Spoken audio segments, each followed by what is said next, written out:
Good evening, everyone. It's 6:30, so we are going to call the City Council meeting of April 20th, 2021 to order.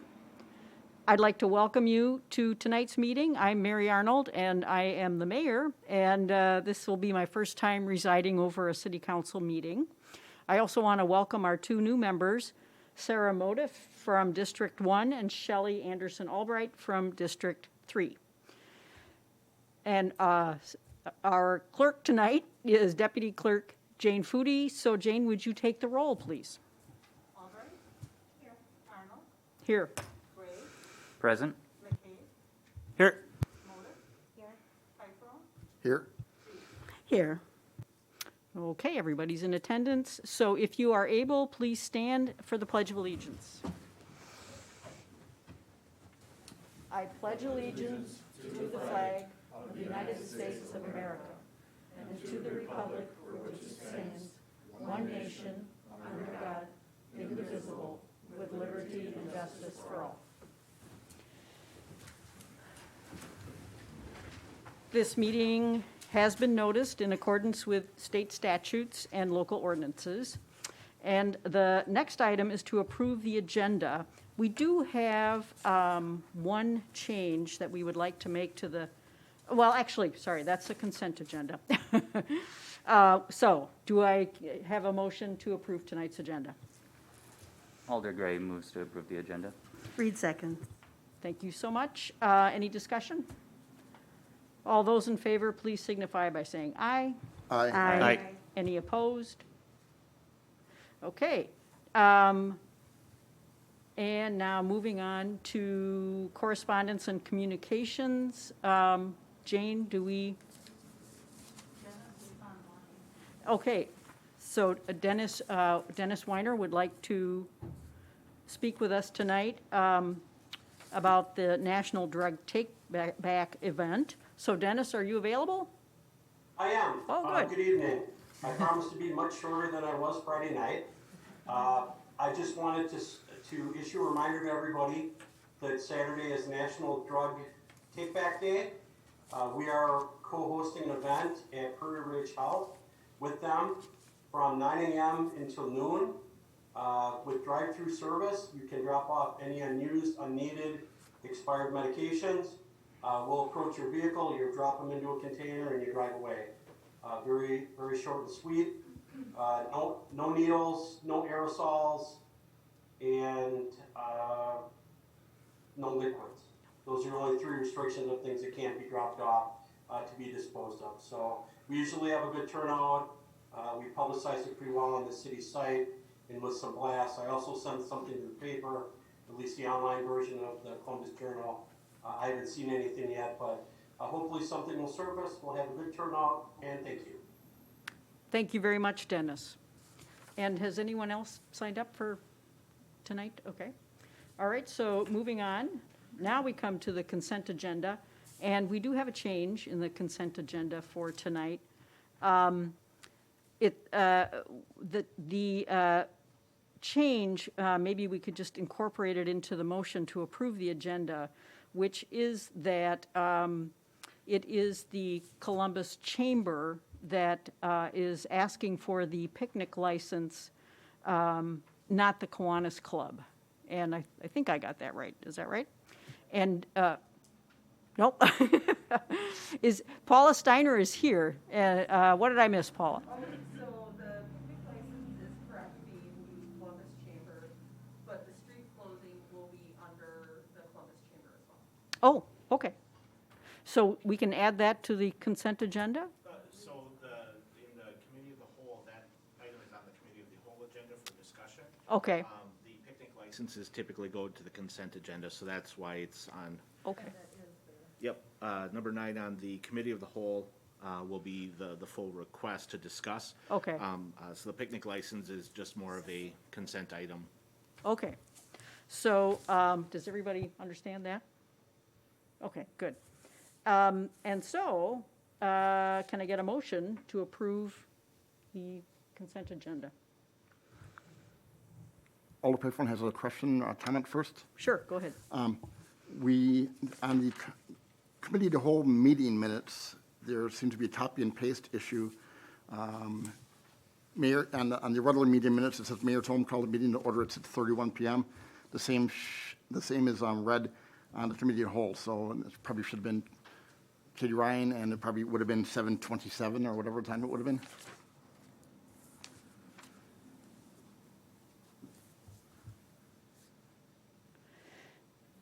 Okay, will that change our motion? Or can we? Okay, Alder Piper will make a motion to approve the council and committee of the whole minutes, the consent agenda with the revision that was called regarding the committee of the whole minutes. okay. Do we have a second? We Oh. also, I'll just make a motion to approve the consent agenda with the revision to the committee of the whole minutes and the revision changing the Kiwanis Club to the Chamber of Commerce. Piper will second that. Great, thank you so much. Any further discussion? All those in favor signify by saying aye. Aye. Aye. Anyone opposed? Okay, so our first, we're going to move on to new business, and our first order tonight is to elect a council president. So now I'm entertaining nominations. Alder Piper will make a motion to nominate Ian Gray for the position of council president.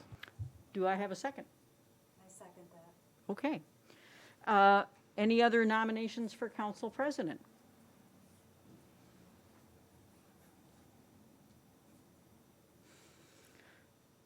Going once? Going twice? Since you are the only nominee, let's make sure you want the job. I will definitely rise to the occasion if I'm voted in, just so. Okay, so all those in favor of Ian Gray as council president, please signify by saying aye. Aye. Aye. Anyone opposed? And so congratulations. Thank you. That's great, okay. So we've gone through the first item, and the second item under new business is to consider and take action on a donation from the Columbus Countryside Vet Clinic for a stray animal chip reader for the police department. One of the reasons the police department is asking for this is so that they can identify stray animals owners after hours when the vet clinic is not open. So are there any questions on this particular item? Any discussion? So if not, I can entertain a motion. Alder Gray will move to approve the donation from the Columbus Countryside Vet Clinic to the police department for the stray animal chip reader. Gabe seconds. Great, thank you very much. All those in favor, please signify by saying aye. Aye. Aye. Any opposed? Okay, that motion passes. The next item of business is to consider and take action on the stormwater management measures maintenance agreement for the Columbus Elementary School. This was covered in your packet. Staff is here to answer any questions that you might have. Are there any questions or discussion about this item?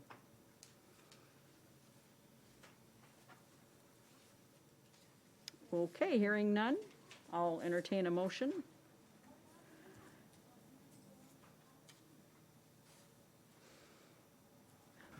Alder Piper will make a motion to consider and take action on the stormwater management measures maintenance agreement for Columbus Elementary School. Gray will second. Great. So let's do a roll call on this item. Piper, Aye. Gray, Aye. Arnold, Aye. Albright. Aye. McCabe. Aye. Otis.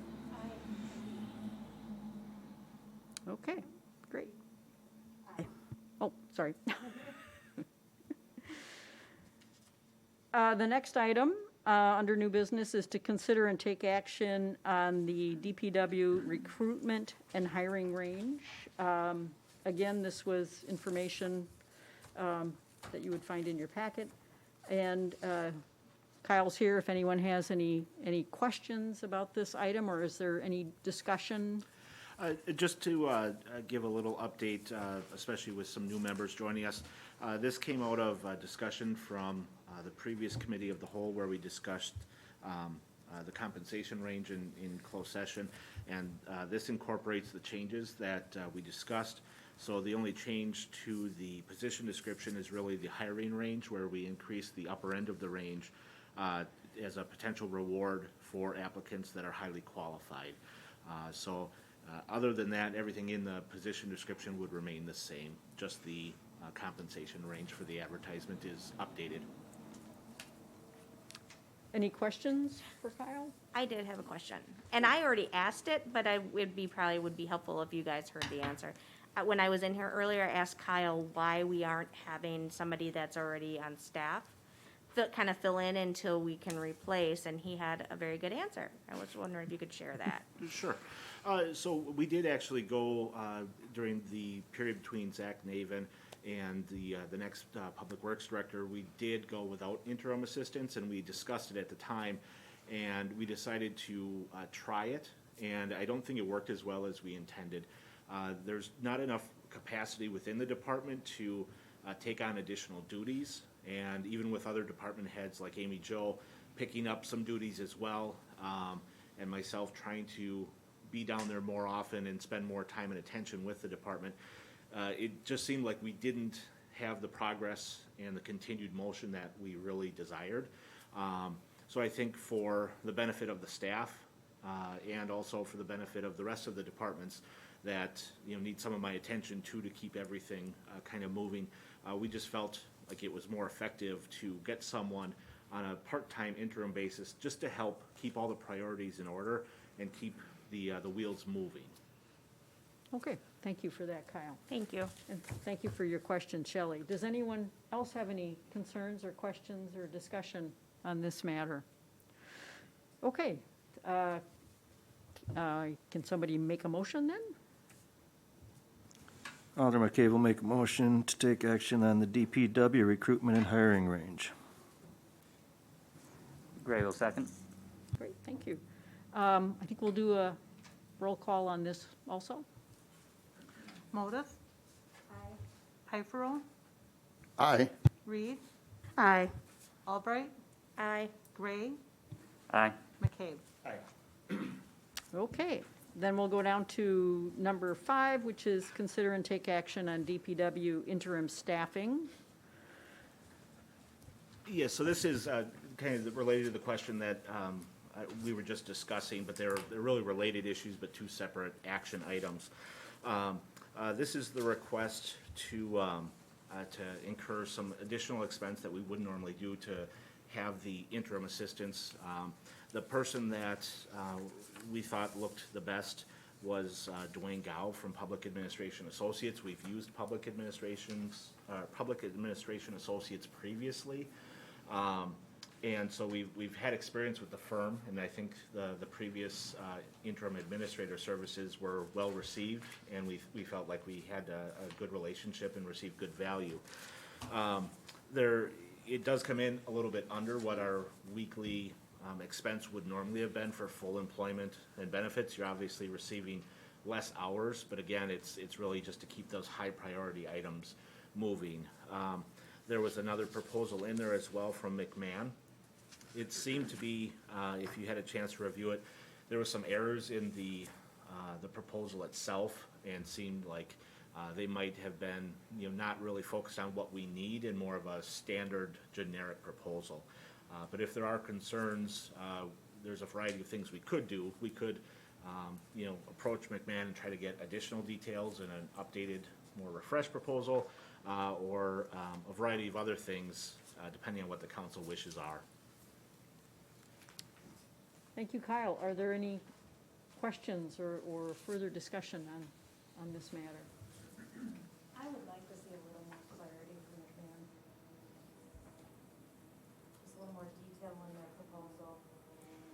also a pretty wide gap in price point. So I'm wondering, you know, maybe what's being missed in one of the proposals that the other may be offering. Yeah, that was one of the glaring things, was that in addition to getting the wrong logo, the wrong mayor, the wrong county, they just seem to have a really wide range with very little detail about how you would ever know where you ended up in the range. The one comment, just for discussion, I guess, would be with recruitment starting tomorrow, and hopefully getting a good turnout of applicants, hopefully in the next several months, we'll have a permanent replacement on board. So the solution we're looking for ideally would be happening very soon, and then would take effect as rapidly as possible so we get the most benefit out of the time. So that is my only concern, is the timing of it. To wait 2 more weeks probably reduces some of the effectiveness of the overall interim setup.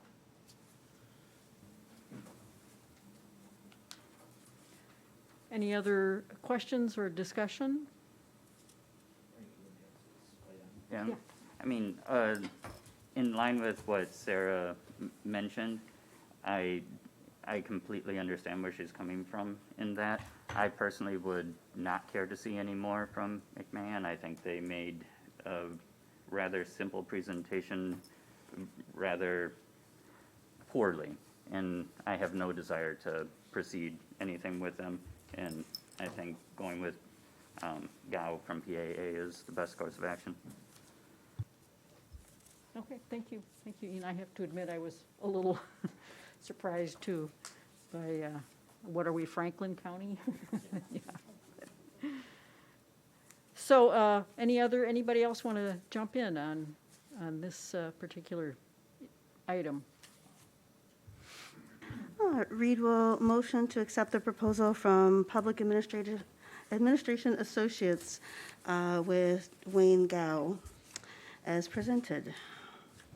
Gray will second.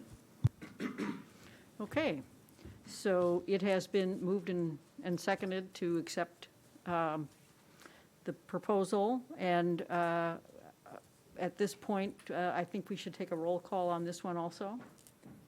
April, Aye. Reed, Aye. Albright, Aye. Gray, Aye. McCabe, Aye. and Moden. Aye. Okay, thank you, everybody. Our next item on the agenda is to consider and take action on renewal of the athletic field contracts. And I know Amy Jo is here, Amy Jo Myers is here. If we have any questions or if anybody has any concerns.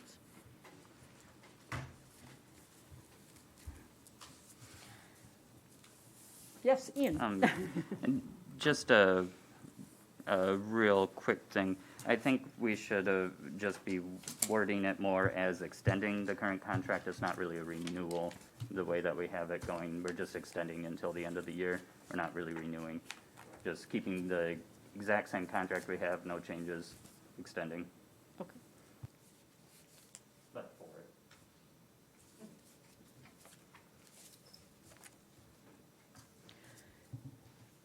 Anyone else have anything they want to discuss or ask about with this item? Reed. So, great, I was just wondering, are you looking at the line where it says the current contracts and then current contracts be extended to expire instead of amended, or how would it be rephrased, or where would we put that in? If I may, I don't think anything of that nature needs to be rephrased. It's mostly just the agenda item and the context. Like, I think all the paperwork's in line, to be honest. It's just, it wasn't really worded as well as it could be, and I just wanted everyone on council to understand that we're extending, not renewing. That was all. I think the contracts are good, especially since we're just going to amend to extend. I just wanted make sure everyone understands, because we discussed it in the committee of the whole last, but like Sarah and Shelley weren't here for that, so, and neither was Mary. Right. Okay, well, thanks for clarifying that. Okay. So, can I get a motion?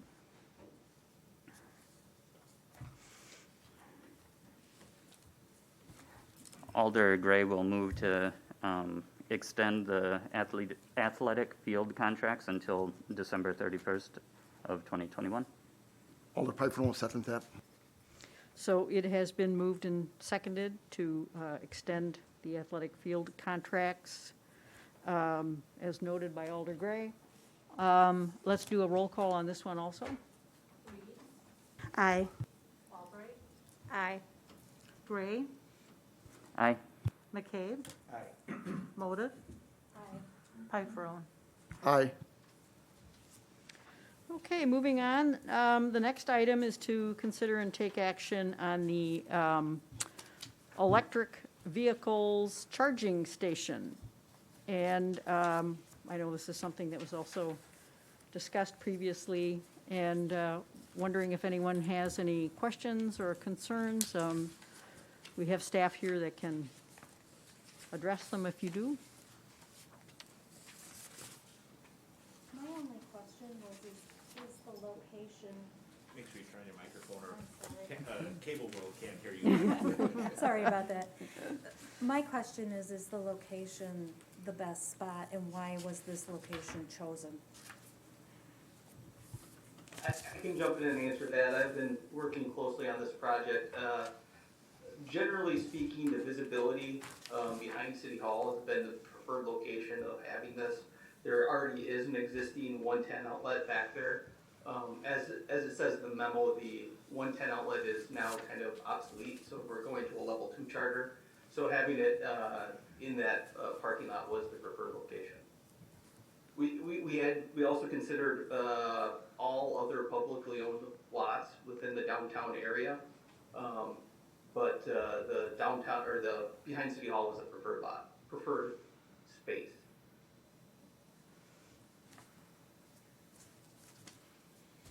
Any other questions or discussion on this issue? Okay. Thank you, Matt, and looking for a motion? Alder McCabe will make a motion to move forward with the electrical vehicle charging station. Alder Piper will second that. Okay, it has been moved and seconded to move forward with the electric vehicle charging station. We'll do a roll call on this one also. Albright, Aye. Gray, Aye. McCabe. Aye. Moda. Aye. Piperone. Aye. Reed. Aye. Great, thank you very much. That takes us to number 8 on the agenda is consider and take action on developers agreement for the CDI grant, the Community Development Investment Grant. And I wonder if there's somebody who would like to maybe give us sort of a brief summary of that. Yeah, I think Sure. Matt would be able to give Matt? us the Okay. update, yes. Yeah, so the new owner of the properties at 101, 107 East James and 114 to 118 Ludington Street is planning a substantial renovation to their properties. The main purpose behind the renovation is to renovate the upper 6 units to those buildings. Those buildings have not been lived in for about 10 years. One of the tools that were out there was through the WBDC Community Development Investment Grant. That is a tool that the city has yet to tap into. I think it's a relatively newer program through WBDC, and it's really targeted towards rural downtowns, and a couple of their missions are historic preservation and also large-scale building renovation. So this project kind of fit in on a couple of fronts. So with that, one of the requirements is that we we have some sort of developer agreement with the developer, and City Attorney Johnson worked with myself to help draft this. I did have a sample from WEDC that we've turned into what you see before you tonight. So, and then at the last meeting, I also had a request to see the project details from the developer, and I enclosed those in your packet as well. So, any questions? Alder Pifron here. Matt? Yeah. I see that they are calling for 24 by 60 inch vinyl windows, and it's, being in a historic district, might not be more appropriate to have, I guess, shaped windows to the existing openings and made of wood? Has it been okayed by the State Historical Society and, SHPO and? Correct, it would still have to go through that process.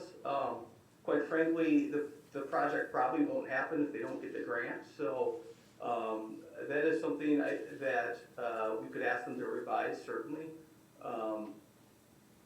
But at this point, I mean, really without the funding, the project won't be feasible. So,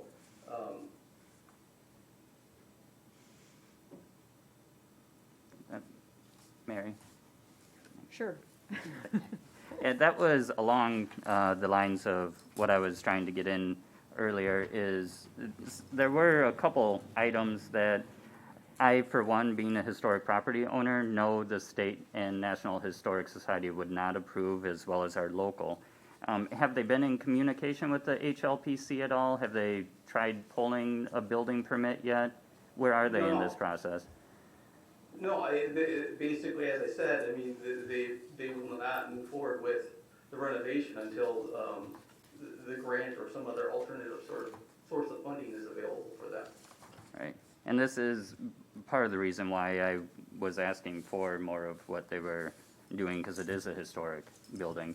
And I mean, since this grant, part of it is historic preservation, I would think it's probably best to get things like that ironed out before we put the information forward to apply for a grant. I know the HLPC would love to talk to them and help them out and get things of that nature sorted, so we're presenting the best possible grant and hopefully getting it approved, and because everyone, of course, wants to move forward with this project, we just want to move forward with it as the best way possible for our community. Matt, do you have a sense of how likely it is that they will be awarded the grant? Or is that hard to know? It's hard to say.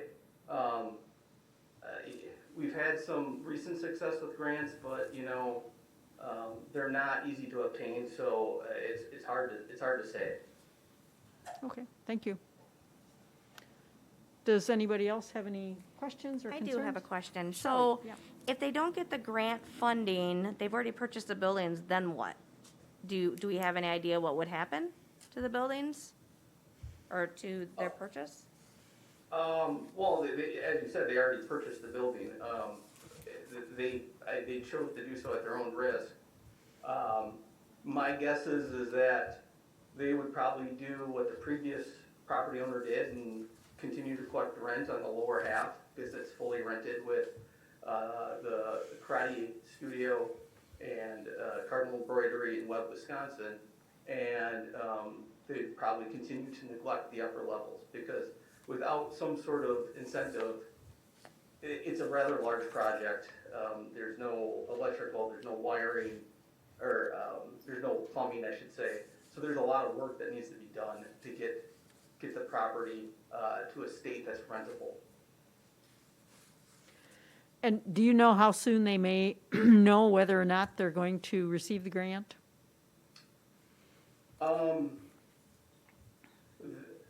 That I am not aware of, no. I don't know what the turnaround time is. I could call the contact I have on the WDC and ask them. Generally speaking, though, they are on they're on the state budget, so usually the final project awards are at the end of the state fiscal year, so by the end of June, usually they're awarded.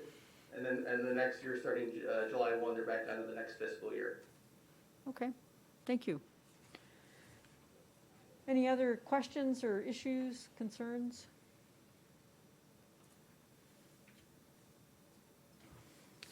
Oh, right. So, Mary. yes. Mary. Oh, I'm sorry. I know. I'm not used to, you can just Oh, say not at all. something. Trying to be formal. So my only question is wondering what kind of time crunch we're on for the grant. I agree that the windows are going to be such a huge stumbling block. The only improvement that the general public will see would be the windows. I'm just not sure how far we can go without that being a part of it. I guess the one thing I would, just food for thought is, the grant maxes out at $250,000. Right now, the, total project is, I think is at 505,000, I'd have to look at the number. So if there is added cost to this, they would, it would be something that probably the applicant would need to consider. The other thing that I've considered that might be appealing to the applicant is, I believe they still could apply for state historic tax credits if they upgraded the windows, and that might be the solution to this issue. As I said earlier, you know, when they go through the building permit process, they still need to go through and get the certificate of appropriateness and things of that nature. But this is really, once the funding is secured, then the project can move forward. So this project will not be able to happen without the grant. So I just take that for what it's worth, so. So I just want to clarify, Matt, so what you're saying is what you need from us is approval to make the project happen based on the financials here, but there's still opportunity for the committees to say that they want more historic preservation. So, Correct, they still have to get their approval. This does not exempt them from getting the local permits and approvals. so This just supports their grant application. okay, so our So- motion is just to approve the financials. Mm-hmm. Okay. So we're really not on the hook for anything. This is approving the grant application. And then if that comes through, we'll have more to discuss, it sounds like. And Yes, Ian. Attorney Jensen is shaking his head, might want to call on him. So Matt? Yeah. Is that pretty accurate that we are, what we're approving tonight is the grant proposal, and then we'll have more discussion after we approve the grant proposal, assuming, yeah. We're approving the draft form of the developers agreement that is part of the application to the CDI grant. Council already approved the resolution Okay. for this project. And one of the things that they came back to us and wanted us to have is a developer's agreement in place. Okay. And I'm pretty sure under 10, it requires the developer to submit plans to the city for review according to city zoning.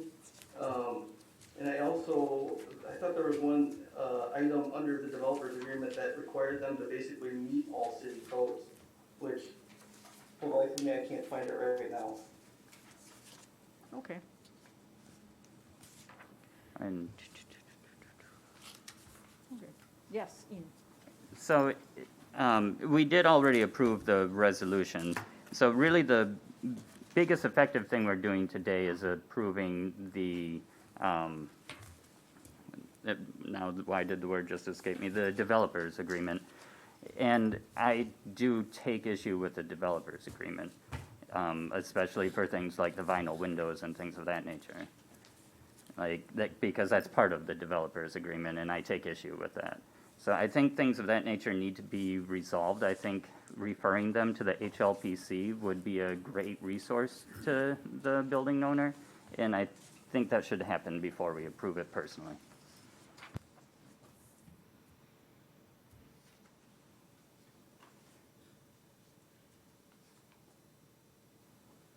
Trina.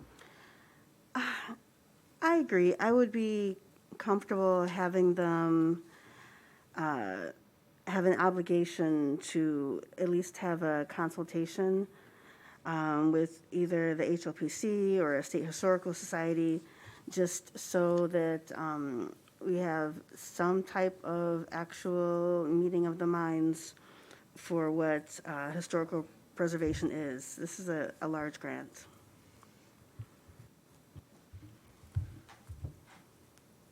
Okay. Yes. Matt, I got a question. If we push this back any further, is that going to hinder it, the grant application? Potentially, As far as time-wise? Yeah, it could. Yeah, I don't know if we want to do that. We could lose there's a potential for that. I'm not saying it will or it won't, but it could affect it, definitely. I don't know if I'm comfortable pushing this back any further. If there's a kind of a time crunch by June, you said they're going to, give it out. That just gives us a couple weeks. The other thing I guess to keep in mind is this is a cycle that goes on for this grant program. So if it's something where you can always apply, after the new year, obviously, if you own the property, you want to move as soon as you can. But that's up to the council.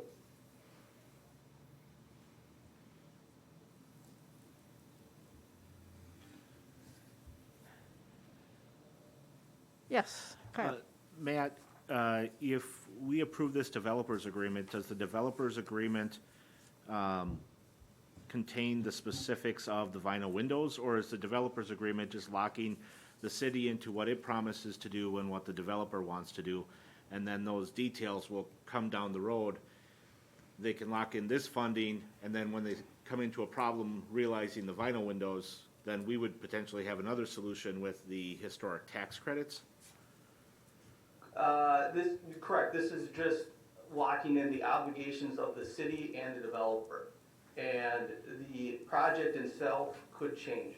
So this is not like a conditional use permit or any other plan commission item where you're reviewing a set of specific plans for the project. There is still movement that could happen with this project. Technically, the only thing he couldn't do is remove things and scale down based on what the project's already been approved, but I think he can definitely add, so. Ian, does that answer some of your questions? Better question for Attorney Johnson than Matt Schreiber. Okay. You want to ask Attorney Johnson? So Attorney Johnson? I think that this development agreement is drafted in such a way that the plans that Matt added to the packet aren't part of the development agreement as we sit here right now. They're not attached as an exhibit and they're not referenced in the agreement itself. Paragraph 10 that Matt referred to before, I think is the key to your questions right now, and it says that the developer will submit plans to the city for review. So that means that the city is going to get another kick at the plans before the plans actually become official and into fruition. The second part of that paragraph, though, may need to be looked at a little bit closer because it says no zoning changes or conditional use permits are needed to permit construction. And if that is true, then the city's only role in this is to review the plans that the developer brings forward, but it still has to comply with the zoning code and requirements that we have, which includes the HLPC, because HLPC rules are in the zoning code right now. So I think the city's going to have the opportunity to look at this again. And I also think that basically what we're putting together and what you're looking at and approving tonight is a document that can be amended in the future. It's being drafted at this time simply to be a part of the application packet for the grant itself. Thank you. Does that clarify for you, Ian? I think Based on what Attorney Johnson is saying, just approving this and completely disregarding their plans as not part of this approval, I would be okay with that so that we can get the grant moving forward. But I think we really should stress the value of the HLPC and have them reach out. They're going to have to talk with them eventually. And especially if they need to include plans to submit for the grant. If we need any sort of plans to submit for the grant, since part of it is historic preservation, it should probably fall in line with state historic preservation guidelines, and this doesn't. So just even meeting with them before the final submission goes forward so that you could change a couple things in there to make it more tempting and more appealing, and maybe we'll get the grant easier that way, would be ideal. I still think they should reach out as soon as possible. How about if I add a sentence to paragraph 10 that says that the city shall approve the plans before any building takes place? I like that. Thank you. Okay.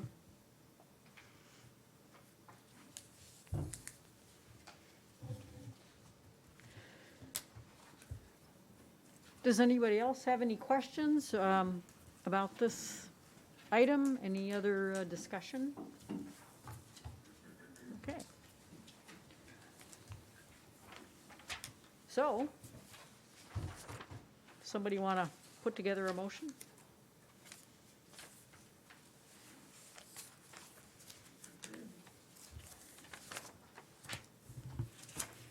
I'll make a motion to approve the developer's agreement for the CDI grant with the change to paragraph 10 as noted by Attorney Johnson. Reed seconds. Great. It has been moved and seconded to move ahead with the amendment noted by Alder Motif. Let's do a roll call on this one, too. Oh, yeah, okay, never mind. We're good. Gray, Aye. McCabe, Aye. Moda, Aye. Piperone, Aye. Reed, Aye. Albright. Aye. Okay, motion passed. Thank you very much for that. Then the next item is consider and take action on claims in the amount of $711,392.83. And I think, Kyle, you were going to give us some information on that one? Excuse me. A pretty standard, the larger amount comes from the debt payments that are coming due in this cycle of checks. Otherwise, relatively standard claims packet. Does anyone have any questions or anything they'd like to bring up? Any discussion on this item?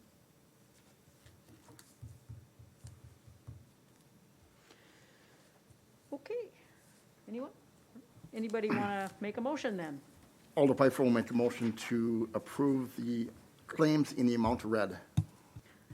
Gray will second. Okay, it has been moved and seconded that we approve the claims in the amount read. And we'll do a roll call on this too, please. Gray, Aye. McCabe, Aye. Moda, Piperone, Aye. Reed, Aye. Albright. Aye. Okay, motion passes, and now we'll go on to item number 10, report of city officers. Kyle, you want to take it away? All right, thank you. Just a few items tonight. Just a reminder that the finance director recruitment is currently underway, and applications are due next Monday. So if you do know of anyone who might have experience in that area, I would encourage them to review the position and see if they're interested. Second thing is that we did approve the bids, or the bid process for the Pavilion Stair project in the last several meetings. The State Historical Society hasn't issued the approval, so the blocked off time on the reservation schedule won't happen in time. We won't receive the bids in the correct time. So we're still looking for clarification from the State Historical Society, but my concern is that the project is going to be bumped back, and if approval continues to take a long time and we have conflicts with reservations that might be existing, there's the potential that we won't get to spend that money this year for those improvements.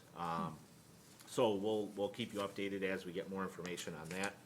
And then finally, the wastewater utility continues their work on land spreading. We got some information about that during orientation.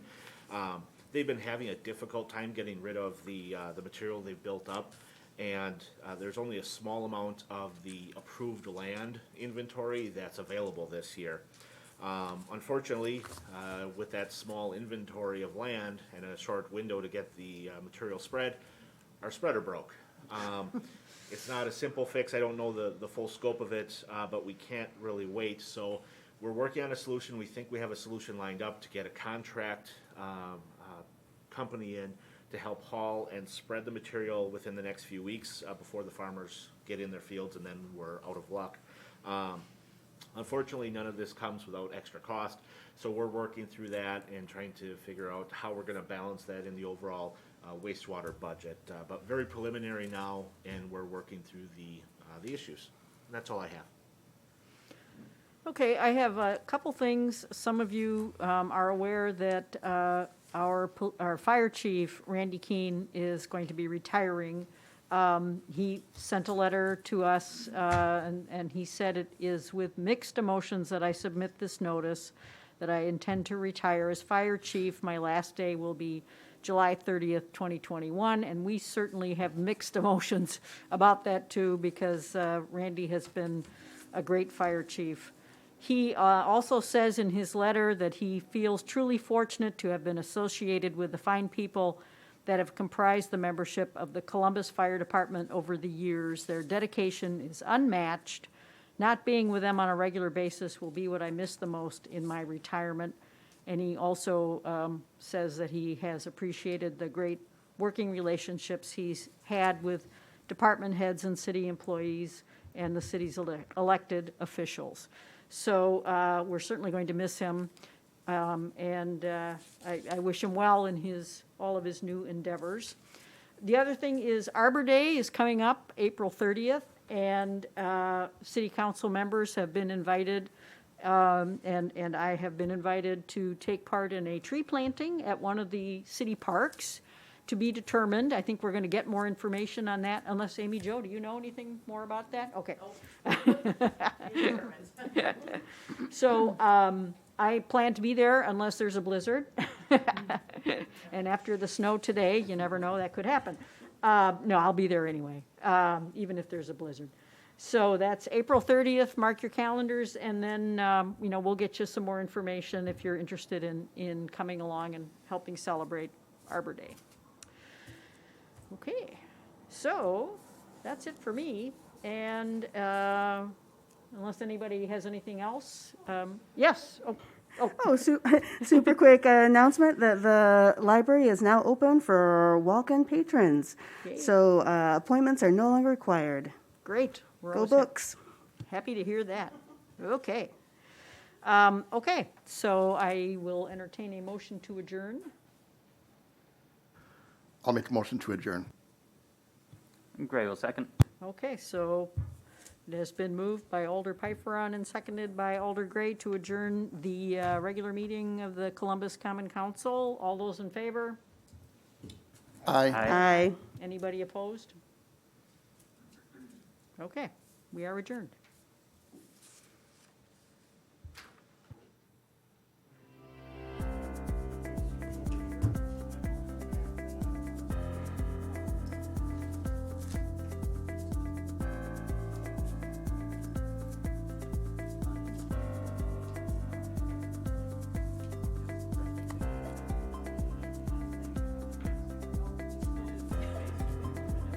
Turns on.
All right, I have 7:25 PM on Tuesday, April 20th.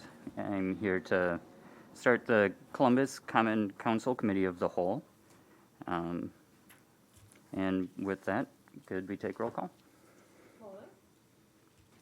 Aye. Here. Sorry. It's okay. And your light. Pifron, Here. Reed, Here. Albright, Here. Gray, Here. McCabe. Here. Awesome. And so the meeting has been noticed, properly noticed. Next up on the agenda is to approve it. Do I have any questions or alterations to the agenda?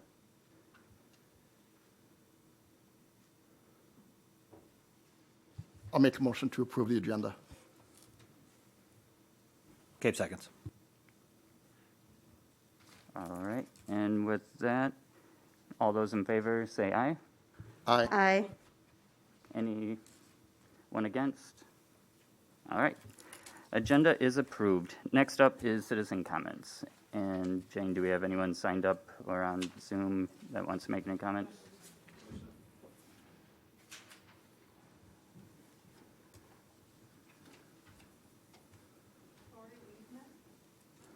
All right, then, Tori, would you like to come to the stand and if you could just please state your name and address? Yes, please, and if you could turn on your mic. It's the little talkie button with the stuff coming out. Yep, perfect, thank you.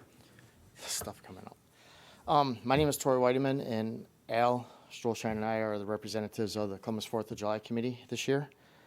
So we are in the process of planning for our celebration. And what we would like to do is, I have all the paperwork into you guys already. We'd like to know what your thoughts on this are going to be, because I see that a lot of things are opening up. Because within probably a month, we're going to have money invested into the celebration that if this is going to be, if you guys shut this down on us, we're not going to recoup. And we had that happen last year, which we didn't recoup. So we need, I don't want to say fast track it, but if we could maybe make a decision within a month to let us know, of what you guys think, so we can continue doing what we're doing, because we have bands booked, we have entertainment booked, we have floats for the parade, bands for some of the schools. So we need to let them know, because if we're not going to do this, we have to give them the opportunity to do their process too, because like the bands and the entertainment, that's their job. So I don't want to be holding them up when they're in high demand either. So I guess I know you guys are all new council, and I'm new. This is my first time coming to one of the council meetings, so I don't know how this whole process works here. But I do know, like, the state fair is going on this year already. I just got a newsletter from the Dodge County Fair, Columbia County Fair, Dane County Fair is going on. The Redbud Days are active. I know all the city rec, the kids' stuff is going. So I'm just wondering what you guys think, and should we keep proceeding? As of right now, at this moment, we're still planning on proceeding as it's going to go. Perfect, well, thank you. Thank you, Tori. And we do have that on our agenda as item number 8. Okay. I want to remind, and especially newer council members, that we don't have a Q&A session during citizen comment. They comment, we don't really respond, just as a reminder. But we will be discussing that on item number 8, so if you'd like to stay around, if we have questions, you could clarify perhaps for us. Yep, I will if you have any, yeah. I just, Awesome. like I said, I don't know the process here. I was just told to sign in when I walked in. Right. No, and I appreciate it, and we will very much appreciate you being here for any questions if you stay for us. Okay, Thank you. thank you. All right, and then moving on to department reports, we have the DPW, the fire, the library, Lifestar, media coordinator, and the police reports. Do we have any questions or comments on any of the reports? All right, then with none, let's move on and discuss the Carico contract. And I'd like to open it up to the floor if anyone has any discussion or questions. Amy Jo is here, of course, she can answer them for us, I'm sure. Or if, Amy, if you'd like to say anything ahead of time. I have some updates. Thank you. Hello. Okay, so a couple weeks back, we had brought the Carico contract forward to the Committee of the Whole. And the Carico contract is a water management company that we work with for the past 8 years to help run the aquatic facility. There were a couple of issues that Attorney Johnson wanted to tweak with the consultation with Carico. Most of those items were addressed and changed, and there's still 2 areas that were of concern. One of them, I was able to get it changed. Get my glasses on, excuse me here. In one section of the contract, it does state that Carico, in consultation with the City of Columbus, has the authority to close the facilities to the swimmers if there's an unsafe condition. I did speak with Matt Carico yesterday, and he has agreed to change the verbiage on that. So it will now read, with Attorney Johnson to make the change, if it's approved from council, that the City of Columbus, in consultation with Carico, has the authority to close the facilities. Attorney Johnson had asked if we could make that change, and Matt said, most certainly we could do that. So that's good news. And the second area of concern, not really concern, but just for more clarification,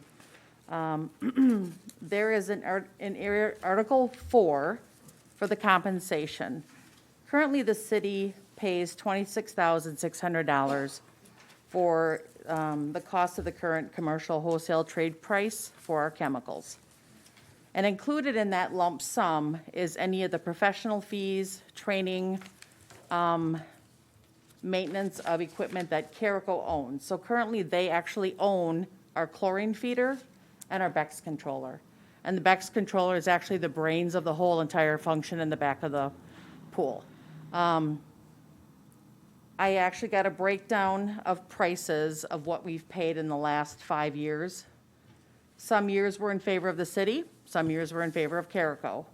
In 2016, there was a big storm, and the pool was shut down for about 10 days, and nothing was circulating, so obviously we had to drain a little bit, refill it, went way over in chemical costs, and we were not charged an additional fee from Carico. In 2017, it was about $19,000 that we used in chemical costs, but we still paid Carico $26,600. 2018, we were just a little under the $26,600. We still paid them that. And last year, we were over about $5,000, and that's because of the leak. But Carico did not bill us for additional chemical costs. It was suggested, and Matt said we could do this if the council was in favor. We could be billed for chemical charges as we order them. If we did that, then what we lose is the professional fees. So professional services would be billable to the city at $115 an hour. So any training, if we called them up and said, hey, we're having an issue with our chemical feeder, or for example, if Kane would leave, we would need somebody to train him, then we would be billed for that service. So it's how council would like to do it. Do we want to continue to pay the $26,600 where some years we're in favor and some years it favors them? Or do we want to be billed as we use the chemicals? And it's hard to say. I can't really give you a good, honest answer on what is the best, because on a very rainy season, we are going through acid like you would not believe. And that's something that's, like last year with the leak, it's a 280-gallon bulk tank, which normally lasts 2 weeks, but we were filling it 2 to 3 times a week last year. Very, very hot seasons, it's a bather load, and you're recirculating that water more often, so you're gonna go through a lot of chlorine. And some years it's just perfect and it's the right amount. So I really can't tell you the best answer. Personally, I think the $26,600 is the best way to go, but seeing when we use less, but we still paid them more. I don't have the actual hours of the times that they stopped at the pool for professional services, but I can say when they come to open up the facility, they're there for about 15, 20 hours total. So that adds up as well. So So if we decided to pay as we go, we would have to pay for that 10, 15 hours of opening and then plus any other time that they came as well at the rate of $115 an hour? Correct. And that we don't have a good measure on. So even the years where we paid slightly under the 26,000 for chemicals, if we were to add in what we would have to potentially pay in professional services, it could still Could get be us a to that wash. amount or closer to. I'd say it's probably closer to. We've had issues that, like the acid line got clogged, so we called them up and they told us what to do until they could get there in the morning, and they'd be on site and take care of it, and we're not charged for travel time. They're actually in, I want to say Janesville is where they're coming from.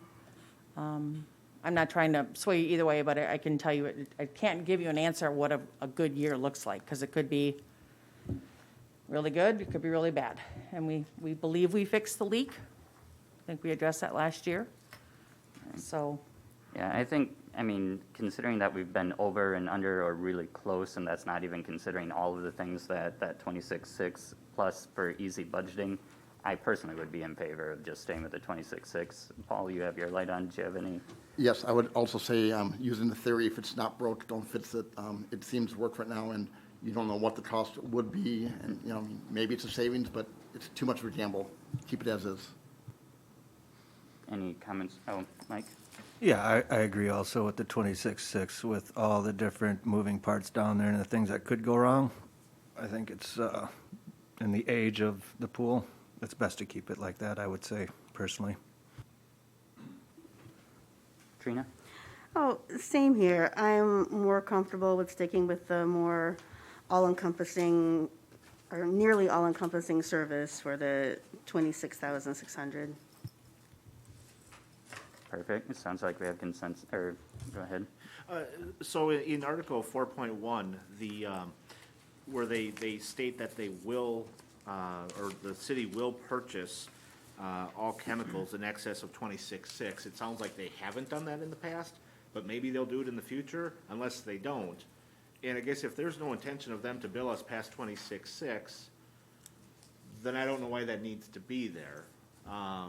Because it does seem like we can't really count on it being 26.6, because we're agreeing by contract to pay anything in excess of that chemical cost. So I don't know, in the year that it was 31,000, I don't know why they didn't bill us. Or if there's some stop loss that they have where they're running multiple years to see what's under and what's over, and then average it out to make sure they're coming out about the same. But we are agreeing to pay anything in excess. And so that was the concern that Attorney Johnson and I had kind of Right. discussed, was we weren't understanding how being more clear about the language was gonna cost us more money. So that was, I guess, just we were trying to understand that. Right, that makes sense. Did they clarify that at all for us? he did, and basically what Matt Carrico said is that we have a great working relationship with the city, and like he said, we come ahead some years, you come ahead the other, so he just thinks it as a wash. And that was the, Would they be amenable to removing that line from the contract? that's possible. I've been, I think that would be a couple more ideal. questions won't hurt at this point, to Right. make sure that we're at where council would like to see it. Right, that would be ideal. If that line was simply removed from the contract, that would be best for all parties, because it would be more clear, and then we would be getting exactly what we think we're getting and what they're delivering anyway. So I think that would be best. I personally would be okay with moving this forward to the next regular meeting if if you could get them to simply remove that line. I think everything's good. So which line specifically? Again, I apologize. Just so On Article 4-1, all chemicals in excess of $26,600 will be purchased by the City of Columbus at current commercial wholesale trade price. And it sounds like they've never held us to that before or asked us to purchase it. Correct. So if that could just be omitted, that'd be perfect. And then the change in the beginning, where the city, in consultation with Carrico, will make that change as well. Right. Okay. I think that was changed. I think we have a consensus to move it forward. And anybody else? Perfect. Thank you so much, Amy. And let's see here, next up is to review and discuss the status of the emergency order and mask mandate for the city of Columbus and our public buildings. Do we have anyone here that wants to speak on that? Kyle? Just a quick intro to the memo. Essentially, this is, a policy matter for the city council to decide. And we do have the current emergency declaration that will end the day, basically midnight, the day following our next regular meeting. So we're looking for, as staff, sort of a direction that we want to head. A couple options, keep everything as is, including the mask mandate for city-owned facilities, and the emergency order, and the limited access to City Hall. We could change some of that, keep the emergency order in place, but remove the mask mandate and/or the City Hall restrictions or the limiting of access and interaction. Or we could just let everything expire as well and just go back to sort of normal. If conditions did deteriorate, we could then, I believe, still declare another emergency. So essentially, we're just looking for a direction that the city council is looking to head. Okay, perfect. And being a primary employee and working at City Hall, can you give us what your preference would be for keeping yourself and the rest of City Hall safe? I think with everything sort of opening up, and I know that there's been a short-term increase in some of the infection rates, I think as people get a little complacent and excited for the vaccines that are rolling out, but I think overall the picture is getting better, and the infections that are out there, if they are occurring in vaccinated populations, they're of less severity and duration, is my understanding. I think the staff in City Hall would generally be very, very excited to not have to wear masks and to be interacting with the public more on a regular basis. So I think it would be well received. And individually, if people would still like to wear masks, they're not prohibited from wearing masks and could still, choose to have that level of protection. And on an individual basis, if we have certain employees that are more, need more protection, I think we could accommodate that also with plexiglass screens and other items if there's a particular concern by a particular employee. So I think we can accommodate it. So I guess the restrictions rolling off either now or at some point in the near future seems like a reasonable path. Okay, so in general, most of City Hall would be amenable to allowing more people within. I think that's a good that's good to know for sure. The other thing with an emergency declaration, correct me if I'm wrong, if there are any monies available, we would not qualify for them if we did not have an emergency declaration. Situationally, yes. A lot of, because of the length of this pandemic, a lot of the, like the American Rescue Plan funds aren't tied to the existence of an emergency order. But if some time in the next year that there are funds that become available through the traditional routes, oftentimes you do need to have that emergency declaration as just a checkbox. And if you don't have it, you don't get to step 2. Right. So, I mean, personally, I would like to at least keep some sort of emergency order in place just to be safe.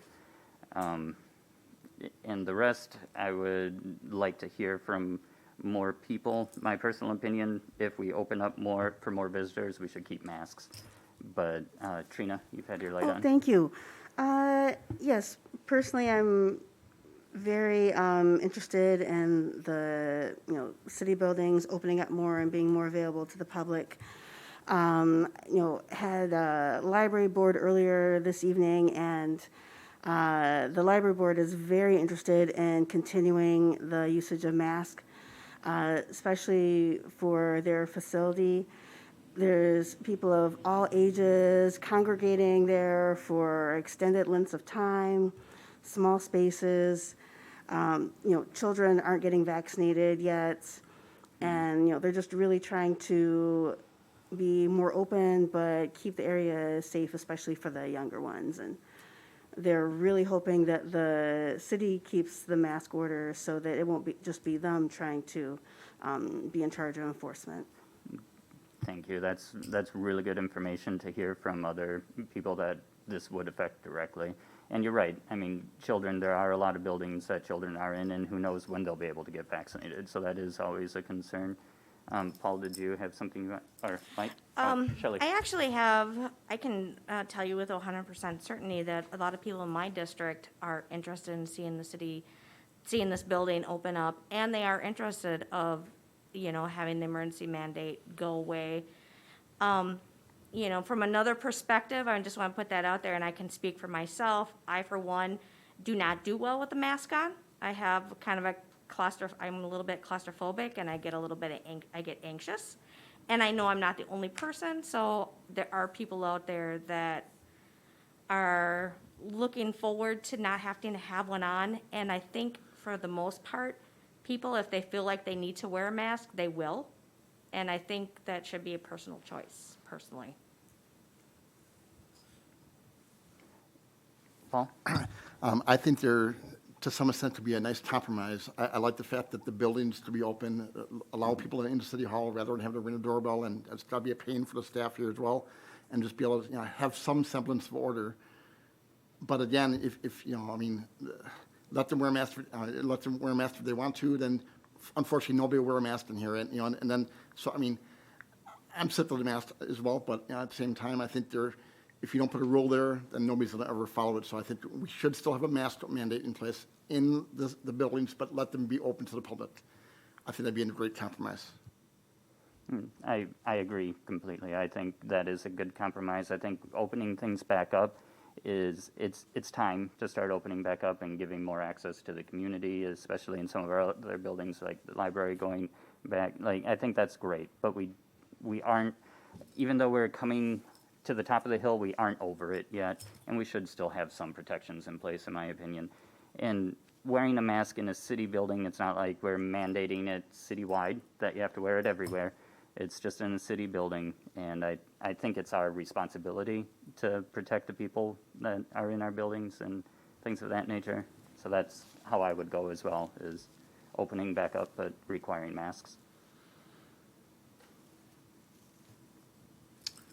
Mike? Yeah, I agree with opening things up also. And what, if we do keep the mask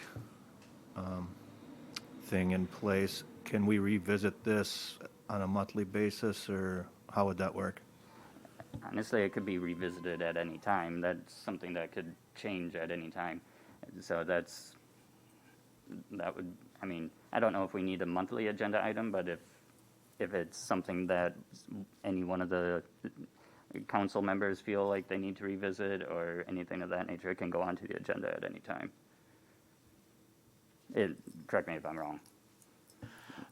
Yeah, that's essentially true, is, the emergency orders are time limited, so they have a specific, end date. But at any time, it could go on the regular meeting to cancel the emergency or cancel the mask mandate in city-owned buildings. So, we do put them out there for time periods that are more conducive and convenient for the operation of the council. So they're usually not for 2 weeks at a time, they're for several months. But at any time the conditions change, we could change those at the regular meeting. Perfect. So it sounds like we have a consensus to move forward, extending our emergency declaration, but opening up city buildings while still wearing masks. Is that what I'm hearing from council? Yes. Perfect.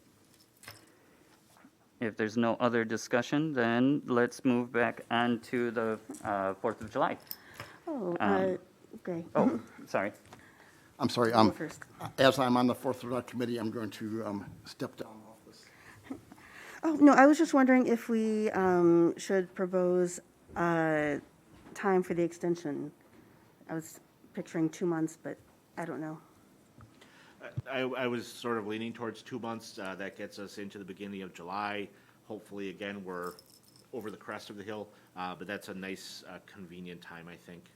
Or likely 2 months to follow the day of the next meeting. Right. That would occur. So That makes sense. Thank you, Trina. Okay, perfect. So 4th of July. Let's see here. Does anybody have any comments that they want to start with or thoughts? Any questions? We, of course, have the committee here with us.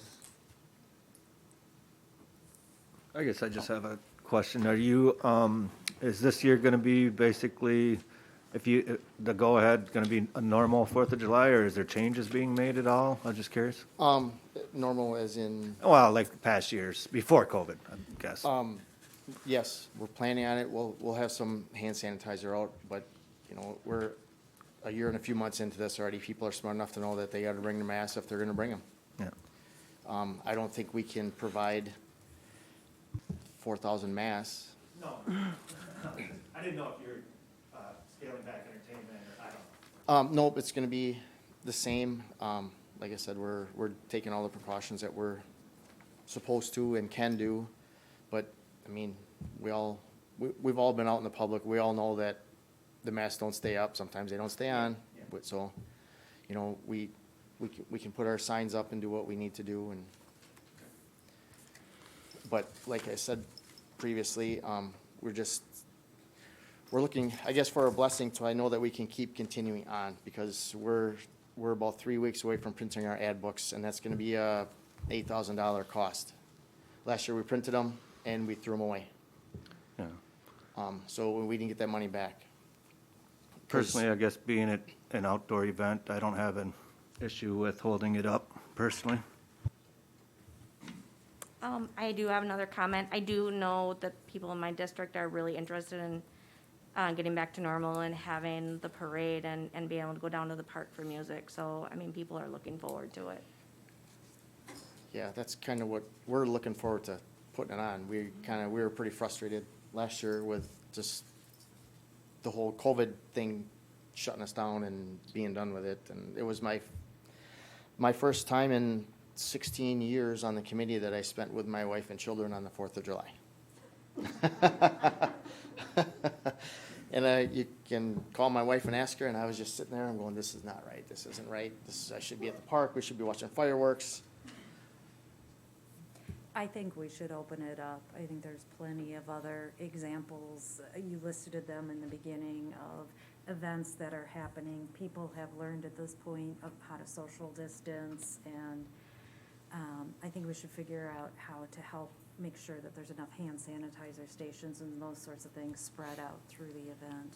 Yeah, and we have our, I know, I've talked with the carnival, and they have stations and stands that they put out, and also there's an hour, I have to look at my contract because I just got it with them.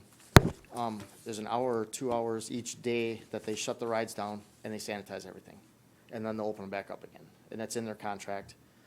And then up at the beer entertainment garden up there that we have, there's only 2 entrances, so we can put hand sanitizers at the entrances for sure, and then maybe a couple around by the I'm gonna call it the bar area, the building, whatever you wanna call it, so that if people want to use it, they can. So, and we don't, we hand out alcoholic beverages and soda, but they're not opened. So we hand them the can, and they wherever they go, they open it. That's up to them. But they also cannot leave the facility with it, so. I know last year Columbus would have been probably the only celebration around, and I think there was concern that we'd get, 100,000 people coming to town. This year, your sense is that other communities are going to schedule celebrations on the 4th? Yeah, It's not just going to be us? Right, Watertown, we compete with Watertown, Wisconsin Dells, and DeForest. Okay. And Waterloo they have fireworks at night in their park. Okay. And last year I was in contact with all of those, and we were the last ones to say no. Actually, the Dells was the last one to say no.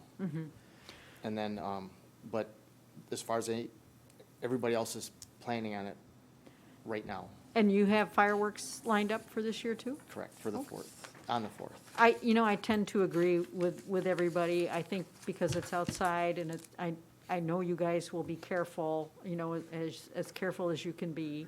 And, yeah, I'm inclined to think we should go for it this year, too. Okay, I thank you.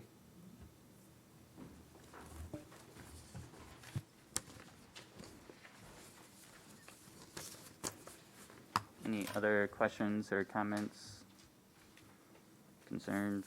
All right, I think we're good to move that forward to the next regular meeting then.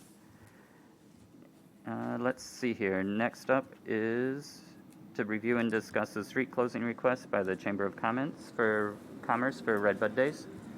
Did you want to talk to us about anything, Paula?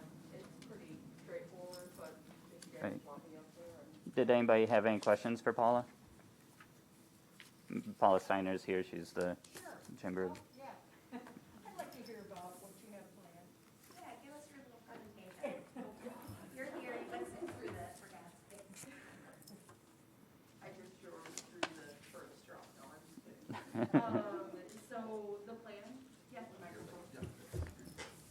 She turned up. That's because Lisa's awesome. So the plan is to do music, vendors, the Prince and Princess contest. We'll have the Redbud beer, and then we'll be in conjunction with the garage sales. So we're looking for the street closure to be able to do the to do food on the boulevard, to have the vendor fare available, and then also segregate between that and the music. And I want to add that the Friends of the Library bookstore will be open. Does anybody have any questions for Paula? Go ahead. I'm sorry, I don't see it in here. Maybe I just didn't see it, but what music are we having? Ooh, I knew you guys were gonna ask, so I had it Because pulled last up. time I saw it, it was amazing. I just hope that it's something similar. So, Chunky Monkey is no longer, or Funky, I don't know, I always say it wrong. But it's like a spin-off of them because they had a death in the band. So there's another version of that band that'll be moving forward. Thank you.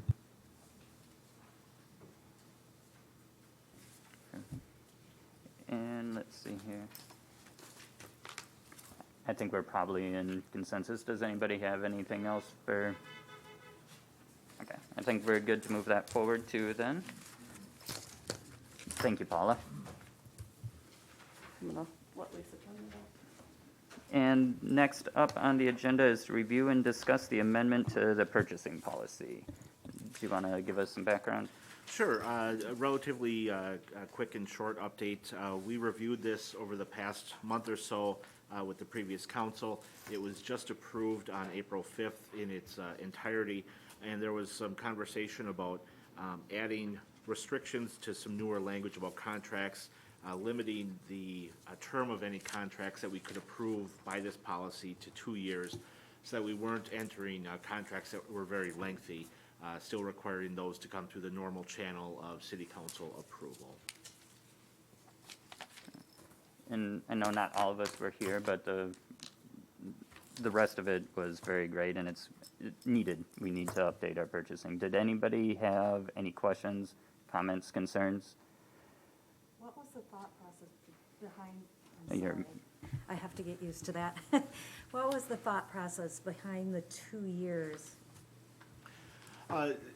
There was a desire to have some kind of time limit. 2 years seemed like something that would be on the routine contracts that we're really targeting, like a cell phone contract, potentially if there was an internet contract or something like that for one of our remote facilities. Those are the kind of terms that we usually see in more minor contracts, not 3, 5, 7 years. And if it was something that was relatively minor but had an extended term, that the council should be aware, because the council itself would run through several election cycles over the course of a 5 or 7 year contract. So the contract language was something that was never in the purchasing policy before, but the reality was people were signing contracts for things just like vehicle maintenance. So it just did add a little bit of restriction so that we weren't finding ourselves in a contract that we really regretted for a long term.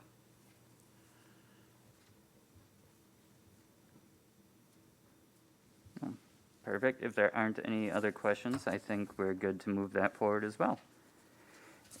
Next up on the agenda is to convene to closed session per 19.85 paragraph 1, subsection G, to confer with legal counsel for the government body who is residing oral or written advice concerning strategy to be adopted by the body with respect to litigation in which it is or is likely to become involved. And do I have a motion to move into closed session for the reasons read? I will make a motion to convene into closed session for the reasons read. Second. Perfect. We have a motion and a second. All those in favor say aye. Aye. Oh, roll call, yep, sorry. Could you take a roll call for us, Jane? Thank you. Aye. Albright. Aye. Gray. Aye? McCabe. Aye. Moda. Aye. Pifron. Aye. And with that, we will be convening to closed session. We will not be coming back on the air tonight. So, thank you very much.